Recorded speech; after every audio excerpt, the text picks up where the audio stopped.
Hi, I'm Rebecca Boiarsky, and I'll be presenting our work, a deep dive analysis into single-cell RNA sequencing foundation models. I worked on this together with Nalini Singh and Alejandro Buendia, and was advised by Gad Getz and David Sontag at the Broad Institute and MIT. Recently, there's been a boom of foundation models for single-cell RNA sequencing data, such as scBERT, scGPT, and GeneFormer. These models take inspiration from the success of foundation models in other areas of machine learning, like natural language processing and machine vision.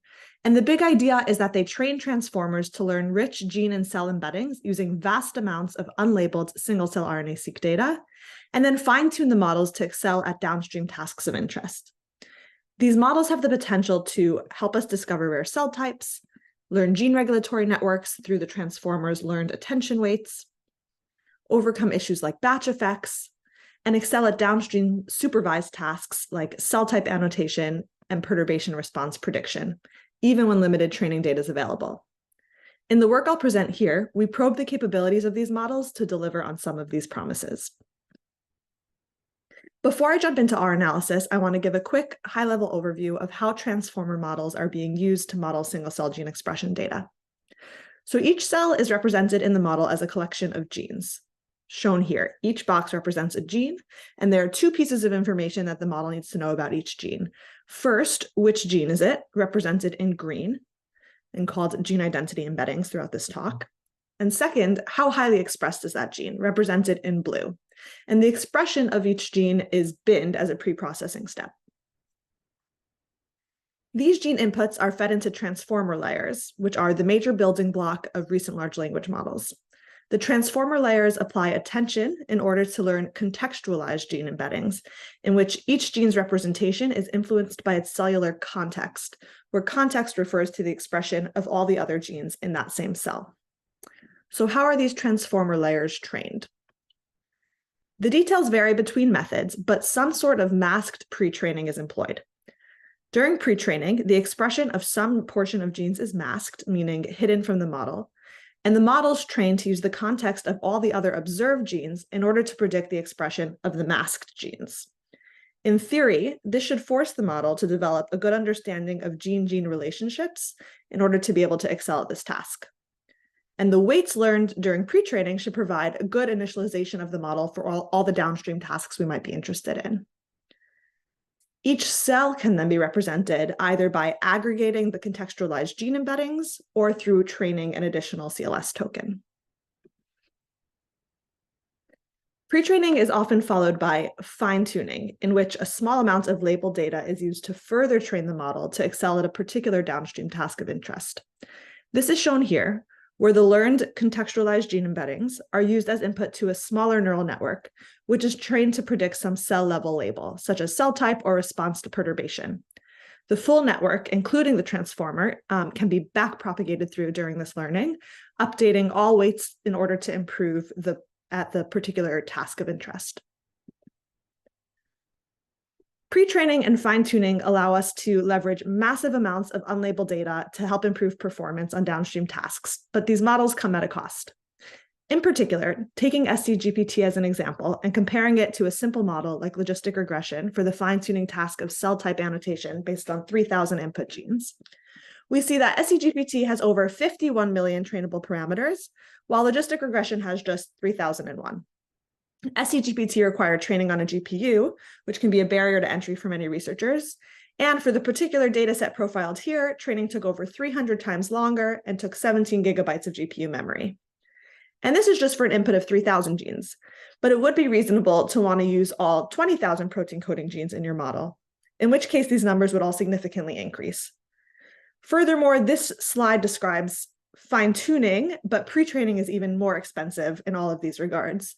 And there are also, of course, environmental costs associated with the energy consumption needed to train these models at a large scale. Because of these costs, it's really important that we understand where these models excel, what they should be used for, and what they're not necessary to be used for. Here in this work, we took a deep dive into two such foundation models, scBERT and scGPT. Because of time constraints, I'm not going to explain the differences between these two models, but you can refer to the original publications or to our preprint for more details. In particular, we investigated the benefit of the pre-trained then fine-tuned paradigm for single-cell RNA-seq data with a focus on the fine-tuning task of cell type annotation. We noticed that the papers that introduced these models didn't compare their cell type annotation results to one of the most simple baselines, regularized logistic regression. When we compare against this baseline, we find that more often than not, logistic regression is comparable or outperforms the results of the foundation model. Still, one promise of foundation models is that the representations learned during pre-training might allow you to perform better at few-shot learning, or training with only a limited amount of labeled data. With this in mind, we also tested whether the foundation models would excel as we reduced the amount of training data available, but we still found that logistic regression was often superior in the few-shot setting.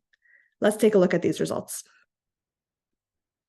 There are 4 main data sets used for the task of cell type annotation in the SCBERT and SCGPT papers.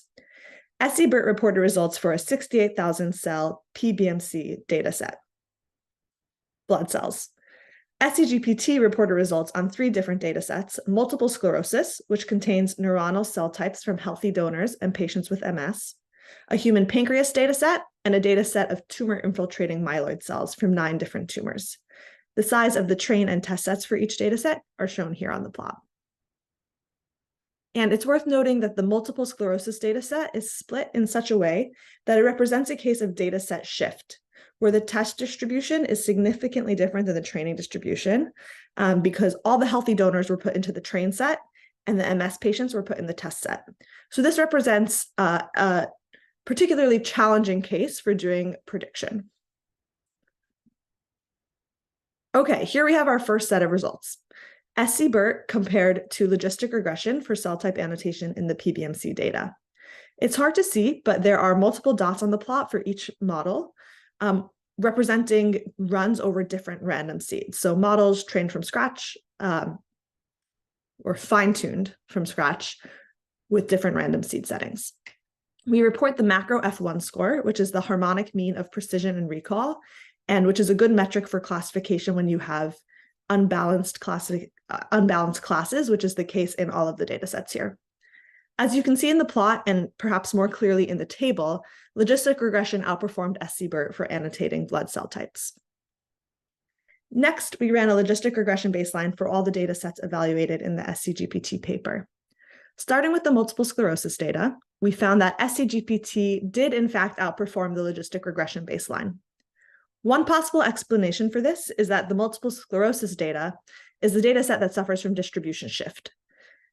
The pre-trained model might actually be uniquely suited to handle this kind of situation, since it's seen many different clinical contexts during pre-training, while logistic regression was only trained on a single clinical context that is no longer present in the test set. In other words, it's possible that the pre-training serves as a form of regularization that protects the foundation model from overfitting to the training distribution during fine-tuning and helps it to generalize. For the pancreas data, the logistic regression is competitive with SCGPT. We find that the metrics are fairly well matched between the 2 models. And finally, for the myeloid data, logistic regression slightly outperforms SCGPT. For our few-shot experiments, we subsampled each training data set to just 10, 25, 50, or 75% of its original size, as shown on the x-axis of these plots. For the most part, we found that the model which outperformed with the full training data also outperformed in the few-shot setting. For the pancreas data, where logistic regression and SCGPT were very closely tied with the full data, we found that actually logistic regression became significantly better than SCGPT in the few-shot setting. So unlike our hypothesis that the pre-trained models would have a unique advantage for few-shot learning, we found that logistic regression with fewer parameters actually fared better when training data was limited. While logistic regression is competitive for the fine-tuning test of cell type annotation, foundation models still have other potential benefits over logistic regression, one being that they learn gene and cell embeddings, which might capture meaningful biology and can be useful for other tasks. With this in mind, we ran some ablation studies to better understand the representation learning capabilities of the foundation models. First, we tested the effect of removing pre-training altogether to directly evaluate how much pre-training helps with the fine-tuning task of cell type annotation. Here's a visual of the experiment. You'll recall what I explained in the foundation model overview, that in these models, the weights in the transformer layers are initialized via pre-training. Instead, in this experiment, we initialized the transformer to have random weights. And we then proceeded directly to training the network to predict cell types in the different data sets. For SE-BERT, we found that there was no difference in performance for annotating the PBMC cell types with or without pre-training. For SE-GPT, we found that the pre-training did benefit the model. We need some further follow-up analysis to understand what accounts for the differences in the efficacy of pre-training between SE-BERT and SE-GPT. Finally, we present a cautionary tale showing that good pre-training performance can be deceiving and does not always mean that meaningful data representations are being learned. To introduce this experiment, I'm going to give a little more detail about the way that input data is processed in the SE-BERT model. As we said earlier, each gene is input as a sum of a gene identity embedding representing which gene is which, and an expression embedding representing how highly each gene is expressed. The expression embedding actually represents binned expression data, and so it maps to a categorical value. In the case of SE-BERT, they bin their data according to the following 6 bins. And note that these bins are pretty coarse. All gene expression is categorized into one of 6 bins, where UMI stands for unique molecular identifiers, which is a measure of single-cell gene expression. During pre-training, the transformer layers are used to learn nuanced representations of each gene given the context of its cell state. Each input gene is unique in that it's a unique combination of a gene identity embedding and an expression embedding, and it ends up being represented by a unique contextualized gene embedding after passing through the transformer layers. Even the masked genes, shown here in black at the bottom, end up having different contextualized representations, since the gene identity embeddings differ for the different masked genes. This allows the model to make a unique prediction for the value of each masked gene, as shown here at the very top of the schematic. In our ablation experiment, we removed the gene identity embeddings completely from the input to the model, so that only expression embeddings remain. In this setting, the model has absolutely no notion of which gene is which. And recall that transformers are permutation invariant, so the model can't even use positional information to deduce which gene is which. The only information that the model has about each gene is which expression bin it fell in, one of the 6 expression bins. And therefore, every gene with the same binned expression will have the same hidden embedding output by the transformer. Similarly, every masked gene will necessarily have the same representation output by the transformer. And the model will be forced to make the same prediction for every masked gene in a cell during pre-training. It seems like this should be an impossible situation for the model to do well at pre-training, since it doesn't even know which gene it's making a prediction for. But what we found is that the model actually still does pretty well.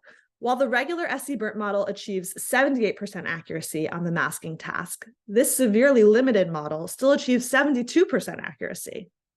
So we found ourselves wondering, how is it possible, given that the model does not know which gene is which, that it still does fairly well at predicting what the masked expression was? And digging in, we found that in this setting, the model learns to always predict that the masked value is equal to the most common bin for that cell. Since there are only 6 bins, and some bins are more common than others, this leads to a pretty high accuracy of 72%. This ablation study is meant to serve as a cautionary tale that if the pre-training task is too easy, the model can learn simple heuristics to do well at the pre-training without actually learning the rich gene representations that we're after. This underscores the importance of designing challenging pre-training tasks that encourage the model to learn representations that will be useful and informative in the ways that we'd like. And it also highlights the importance of carefully introspecting into your model to make sure that it's actually learning what you think it's learning. With these results in mind, I want to wrap up with a few key takeaways from our work. First, it's important to compare deep models to simple baselines to understand for which tasks they're truly needed. Second, since simple baselines are often comparable or better than foundation models at cell type annotation, we need to move beyond cell type annotation to showcase the value of foundation models, which SCGPT, GeneFormer, and other papers are already starting to do. Foundation models might really show their worth when it comes to more challenging fine-tuning tasks, which simple baselines can't do well at, zero-shot capabilities, or in elucidating gene-gene interactions and gene regulatory networks through their learned attention weights. We also showed here that strong pre-training or fine-tuning performance does not necessarily mean that rich data representations are being learned, and this calls for careful introspection into models, as well as for careful crafting of pre-training objectives.